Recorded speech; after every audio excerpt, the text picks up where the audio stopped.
What's going on, everybody? Welcome to another episode of Kicking with Onyekachi, where we highlight individuals that are really taking the industry by storm. And today, we have amazing rapper, producer, music aficionado, Anna, right out here in the Green Mountain State, Vermont. Thank you for coming in with me, brother. Thank you for kicking with me, man. Bro, thank you. Appreciate it. So, you guys may not know my boy Adnan, but you're gonna get to know him, right? Brand new album that just dropped, On My Terms, but we're gonna get into the origins, right? For sure. The music. If you guys don't know, my boy is a producer and a rapper. Which one came first? The rapping came first. That started when I was like 13 years old, but obviously I had to teach myself how to do it all. But I didn't start putting out songs till I was 2019, like when I started getting to a microphone and start rapping. But the rapping came before the producing, way before the producing. Do you have any like musical influences? You said like 16, 17. I think around 17, so I think that's around like the SoundCloud, mumble rap era, as they kind of call it our generation. I started rapping when I was 16, 17, but the SoundCloud era, that came when I was like, maybe like 19, 20. Okay, okay. Slightly different timing, but you're right though. Yeah, I started when I was like 16. The influences though, Odd Future, that was the biggest one. Mac Miller, Vince Staples, Joey Badass, Pro Era, MF Doom. Those are like the artists that really inspired me to make music to begin with. So on this album, that you can definitely hear that influence if you're familiar with those artists. Right. No, definitely. I mean, I've listened to the album, right, and like I said, getting into the album a little later, like I hear a lot of like the melodic, like lyrical, right, heavy, metaphorical, double entendre lyrical sense that you get with the Odd Futures, the Joey Badasses, and things of that nature. Right. I know before we got into the interview, you talked about like, writing poetry was a lot of like, how you expressed yourself creatively before you got into the rap. Is that a little bit similarly, lyricism and then getting into the rap? That's really the origins of it all, the poetry, the writing. The music came a little afterwards because the music was like how I formatted the writing. Because when you just write something in your journal, what are you going to put it to? It's a big question. And like being attracted to music as I was at an early age, I was like, let me put this to music. But the big challenge was learning how to rap to a beat, how to catch the beat and learn. That took years and years, but that's really what it was though, yeah. And then flowing into like the production side, what made you then want to also be like, hey, I want to make the beat that I'm rapping on top of? It was birthed out of necessity because I didn't know anyone to make beats for me. I could have bought beats on YouTube at the time, but like when you're a young kid, you don't have a job and like money's tight as it is, it's like, man, let me try to make my own beats. And like, I really entered music with this philosophy of I'm gonna do as much as I can and be as hand-on as possible. And like, that's both a benefit and a detriment. Because if you try to do everything by yourself, it takes forever to get anything done. But at the same time, knowing how to do stuff and being hands-on definitely gives you that experience. Right. I mean, you also have like kind of a instrumental background, right? You played music, you played piano growing up, right? And that also kind of maybe helped with the production and things of that nature? So on my mom's side of the family, that's a bunch of musicians. They sang, played piano and stuff. So when I was like, I have that in me, but I started playing piano after I rapped. I think when I was 21, 22 is when I started to play the keys and learn how to play piano and stuff. So like to reiterate, the rapping came first and the production was birthed because I needed beats to rap to and all that, and learn how to make songs. And piano came to make my beats better. I learned to play the keys to make my beats better and stuff. Right.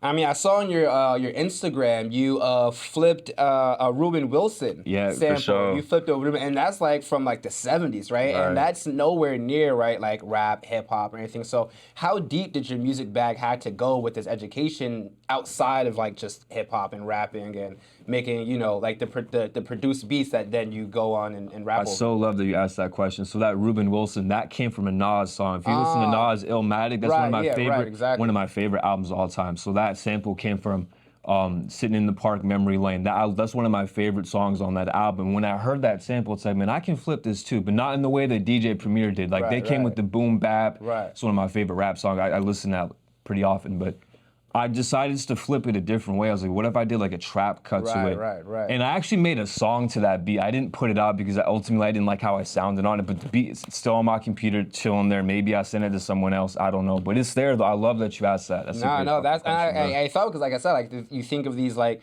producers like the Metro Boomins today's, right? And that's some shit he would do, I feel like. And growing up, right? And coming from, you, and now getting to the album, right? You spoke about on this one song, Late Bloomer. Right, and you spoke about how, growing up and seeing the grit and the hardship that your family have gone through in the refugee process, right? Right, Coming for from sure. Bosnia, how did that then kind of, flow into your music today, right? Especially as we see, don't want to get too political, but we see now with like the idea around refugees and Right. immigration, right? How has that kind of then shaped how you, kind of carry yourself as an artist? I love that question too. So growing up, I was always insecure and like hated that was part of like my existence because I just wanted to like blend in and like growing up, it seemed like a lot of people would ask me like, so what's it like? And I just hated them even asking. It's like, I just want to live my life and stuff. So that kind of caused a little bit of like turmoil and like that led to like feelings of like anxiety and just negative like depression almost. I can't explain how it did, but just like people constantly bringing up something that I was too young to even experience kind of put a weight on me. So like it comes up in multiple songs, Late Bloomer, Origin, it comes up in multiple cuts. So for sure, that's how it influenced me. Just like it put like a burden on me almost. Right. In terms of like, it wasn't just me, like all the other kids all the other Bosnian kids had the same thing growing up. Yeah. Everyone would ask them, so what's it like? And everyone dealt with it differently. Some people loved talking about it. I always shied away from the topic. No, I can understand, being Nigerian, right? It's weird being like, being like 7 or 8 years old and it's like, you live in a reality that is like normal to you, but it feels like everyone else is asking questions and it's like, am I not seeing what's weird about my life? It's like, the same shit, bro. Am I not like, is something weird that I'm not picking up on? Like, what do you mean? What is it like living my life? When you like, when you normalize the trauma and you don't see it as trauma, it's like, what? It's like, what are you talking about? Right, exactly. And like, and then living in Vermont, right? Like, how has like the music scene kind of shifted for you, right? Kind of growing up in a scene where I don't know if there was a lot of like influences kind of arm's reach in terms of hip hop and rapping and having those circles. Like I grew up in New York. You can kind of see that in the street. For sure. But nowadays, right, you're seeing hip hop come alive in Burlington, come alive in Essex. So how is that kind of, have you kind of viewed that, right, as someone that's been at the beginning and now also kind of at the beginning again? Right, so early on, I felt a lot of my influence was me looking on the internet because there wasn't anything locally I could attach myself to. But right now with this current moment, that's not the case. There's multiple artists I fuck with. Shout out Devin Dutch, he's fire. Shout out Flywalker, he's fire. There's people out here that are pushing 99 Neighbors. There's people out here who are nice, so there's a scene happening. It's slowly blooming, but I'm all for it. But early on, I really looked outwards for my influences musically because there was much more established, especially in rap music, like New York, so like Atlanta, Cali, like those are more established niches as opposed to Vermont, Right, no, definitely. And I mean, right, it also speaks to like, now getting into the album, On My Terms, right? And kind of making your story, kind of sharing your narrative and doing it, pun intended, on your own terms. How do we kind of get here? What is the story behind deciding to say, hey, I want to put out this full body project that is kind of exemplifying my journey? So really, I look at music as a way to express your ideals. You let the world know what you think is right or wrong, because you make the beats, you make the music, you have the final say. And okay, like, do I want it to sound this way? Do I want the drums to come in here? I'll let you know through all my songs what I think is right and wrong. And when calling the album On My Terms, I'm really just letting people know, like, here's what I stand for. I'm not gonna acquiesce to trends and just follow what's popular. I'm gonna stand behind what got me into music, what I think is right. I don't care if my album doesn't perform well in the marketplace. It's about making something that I really stand behind as a piece of art, as a whole body of art. Like, I'm really proud of this album. So, but On My Terms also speaks to like a personality trait of mine. Really, my whole life, I've had a difficult time with like either following traditions or like conventions. So like, I just have a tendency to do things my way. Sometimes it works, sometimes it doesn't. But I feel like in music, it worked out. Right. So the album kind of speaks to a personality trait of mine as well. Do you have a favorite song out of the album? I know you did a music video for Origins. I don't know if that's the favorite song because you did the music video for it, but, or maybe, I mean, my two favorite ones are Late Bloomer and Origins, obviously. But do you have any favorite songs of your? I'll go over the ones that really, Tito, the album opener. Right. That one really speaks to like the Madlib MF Doom influence. If you've ever heard the album Mad Villainy by MF Doom, that album really was heavily inspired with that song. So that's one of my favorites. Lavender, that's more of like a trap song. That's like completely different. Most of this album is like me being introspective and deep. Lavender was like a song that's relaxed. You can play it in the car with your friends. It's got a nice trap beat with a bass to it. Like it's something you could chill to, right? Vegas, that song is one of my favorites because it has like a trap flow, but it's an old jazz beat. I took an old sample from an old jazz record and I found a way to rap to that. So that was cool. I thought Unk Status is one of my favorites because the beat is smooth. It sounds like an old Roy Ayers, like 1970s neo soul shit, but me rapping to it. And that song, I talk a lot about like the transition from a teenager to adult. Right. A lot of like the growing pains that comes with that transition. Right. That's what that song's about. And also, Late Bloomer, we talked about that. It's one of my favorites. Just me saying what I said and how it sounded over that beat was really what did it for me. Those are my favorites. I know we spoke also before the interview about like the underground scene and the business of the music industry now, right? Like, and kind of putting yourself, right, as fully independent, right, self-released, 100% self-produced, right? No features, wrote everything by yourself. Where do you kind of want this project to be, right? You're looking back 5, 10, 15, 20 years from now. What do you want people to say about this project? I want people to look at it the same way like underground people look at like Mad Villainy by MF Doom, like a project that like was different from everything else at its time, wasn't received well, but over time grew like a small cult fan base. Like that's kind of how I picture this going. But also to speak to the early part of your question, part of the reason it's not on the bigger platforms is because half of the songs are samples I haven't cleared. Like I have to literally contact these. I haven't cleared half of the samples. The songs that I'd made from scratch, so I can put those out on platforms if I wanted. But those songs like Tito, I can't put that out. It's a sample I didn't clear. Late Bloomer, I can't even technically put. I never cleared that sample. Right. So those are partially one of the reasons why it's not on platforms. But also, just I mean, that speaks to the business of like the music industry, right? I think J. Cole had like that outro on 2014 Forest Hills Drive when he was like, "Dang, like why is it so hard right now to get samples cleared from all these other artists, right? I feel like if you put a body of work out there, like I should be able as an artist to go out there and use your art to create more art, and there are legal implications, but like the intrinsic part of art, right, is are we losing that if we're having to clear these samples and everything, right? Because older people feel different. Some people are like really like grateful that young people want to take their stuff. Other people are like, who is this person stealing? It goes one or the other. But to also answer that earlier part of your question, it's independent because I was never able to generate that interest from like a bigger label or even a publisher. So like I had to play the independent route to even begin with, because my whole music thing has been an underground story, underdog story. I had to fight my whole way. No one wanted to help me or give me this. Right.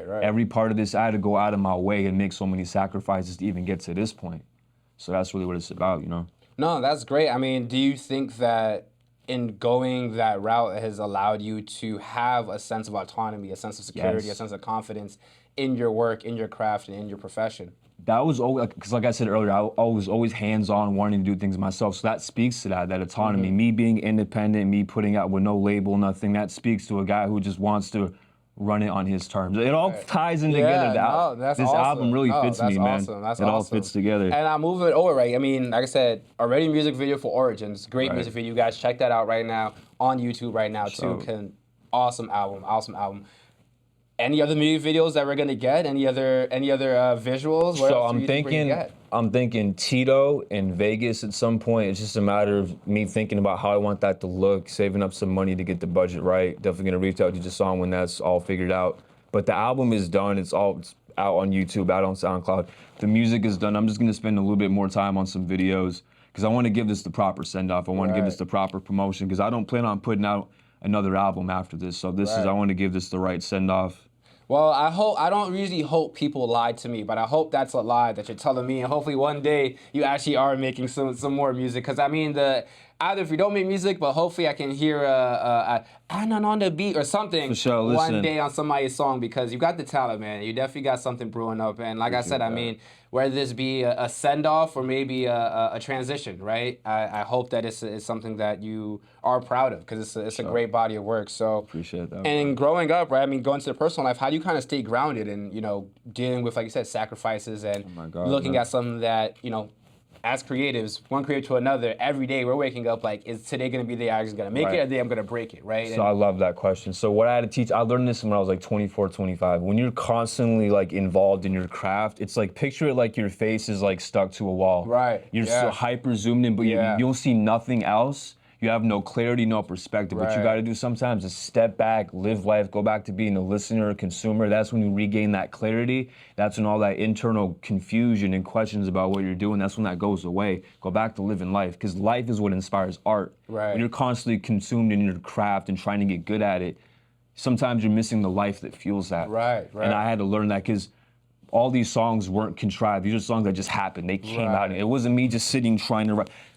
Obviously, some effort went to putting it together, but there was a fuel. Life speaking. There was a fuel that went into it. It wasn't just like me. I spent many years doing that, and that was part of the practice, the getting good stage of music. There was like, I went out of my way to like isolate myself, make sure I had all this time to make the music, but like there was no life fueled into it, so the music was never hitting. But I got good.